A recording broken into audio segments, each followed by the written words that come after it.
I can imagine with Brian De Palma. I think he saw Repulsion and he was like, wow, this guy figured it out. He completely figured it out. This is Hitchcock for a new audience. This is Hitchcock for a new age.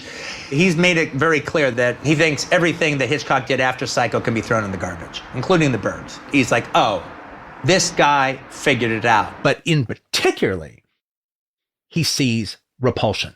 Yeah. And he thinks of Repulsion, oh, this is the way you do a Hitchcock movie now. This is a Hitchcock thriller for a new age.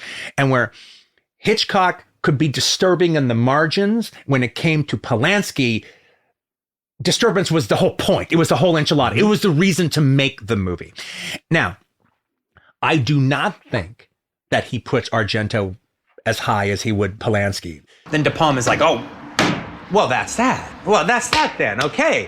There's a new master of macabre, and his name is Roman Polanski. That is what time it is. This guy is the guy. Then what happens next? The Manson family. And they kill his wife, and they kill his unborn child. And as Don McLean would say about Bob Dylan, the jester is on the sidelines wearing a cast. So he's out of the picture. So with Polanski showing the way, and him, well, I guess that's the guy. But now the guy is taken out of the picture.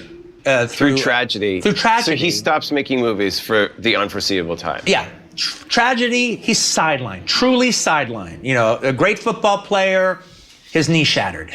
Mm-hmm. He's off on the sidelines. Picking up where Polanski left off, again with the Psycho thing, and pulling it off, is Argento.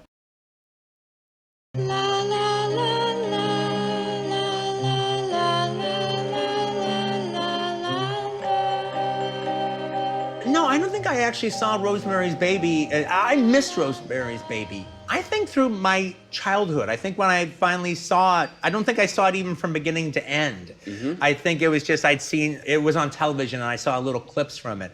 But I remember when it came out. I mean, there was like the two scariest graphic posters of, when I was 4 and 5, where it's like the pictures of the guy's eyes from In Cold Blood. And that poster was always really scary. And then the crib, crib on the Rocky Mountain was always really scary to me. I didn't actually end up seeing Rosemary's Baby from beginning to end, frankly, to tell you the truth, until fairly recently. In the last 6 years was like the first time I sat down and watched Rosemary's Baby from beginning to end. It was one of those things I felt like I'd seen it. I think Rosemary's Baby is actually one of the greatest movies ever made now and stuff. But it was one of those ones that I ended up missing it. It was just so famous by that time. And also, for some reason, I never took it home to watch it on video. And I didn't really want to watch it on television, because usually before video cassettes, when a cool movie ended up on television, well, that was the death of it, because they were going to cut the crap out of it.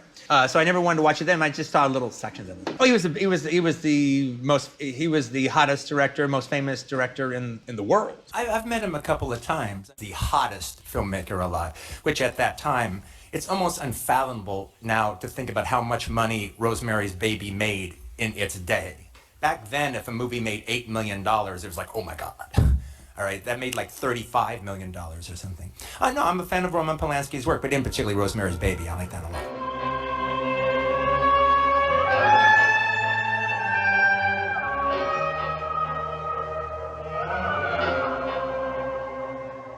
Well, it was that movie. That movie caught a wave. That movie made $30 million back when movies didn't make $30 million, not in their first run.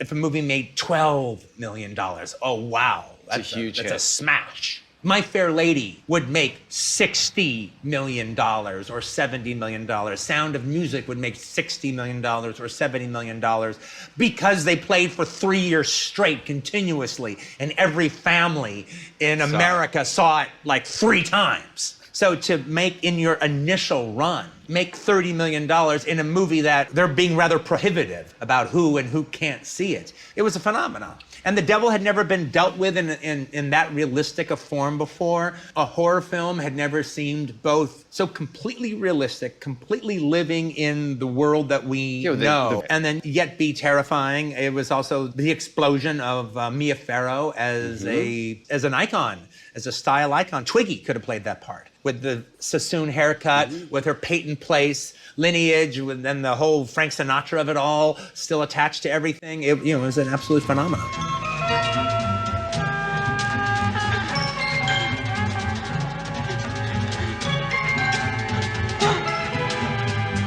Sharon, Roman would have cast her as Rosemary. Oh, wow. If he could have. All right. He said that, I can't imagine anybody but Mia Farrow playing the role. All right. But he said that, he actually would have loved to have cast Sharon as Rosemary, but he kept waiting for the Paramount producers to bring it up. And when they didn't bring it up, he thought it would be unprofessional of him to bring it up. But if they had of, he would have gone right down that road. I have a movie theater in Los Angeles, a revival house called the New Beverly. Usually on October, it's all horror films, the entire calendar. But what I look for our midnight movies is usually on our Saturday midnights, we change it up. But what I try to do on October is find a bona fide horror classic that has 100% held the test of time, that everyone knows about it, most people have seen it, but maybe they haven't seen it on film in a good print in a while. Or maybe they've never seen it, or it's been 20 years since they've seen it with an audience reacting to it. But a bona fide, across the board, modern day horror classic, not showing the black and white one. The second one was Rosemary's Baby, and that played magnificently.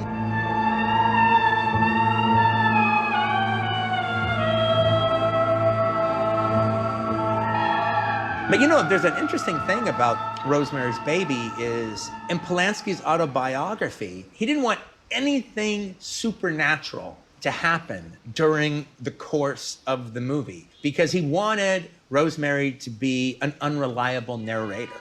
He wanted you to feel that she could just be crazy. Nothing supernatural happens for the entire course of the movie. She could just be paranoid. She could be suffering from some weird pregnancy delusion. It's a Rosemary's Baby kind of thing, where, the whole thing Polanski wanted to do with Rosemary's Baby is, well, yeah, we take Rosemary's word for the conspiracy that she thinks is happening because, one, we're watching a horror film. And two, we like Rosemary, so we're taking her at her word, and it's a fucking horror movie. The thing, I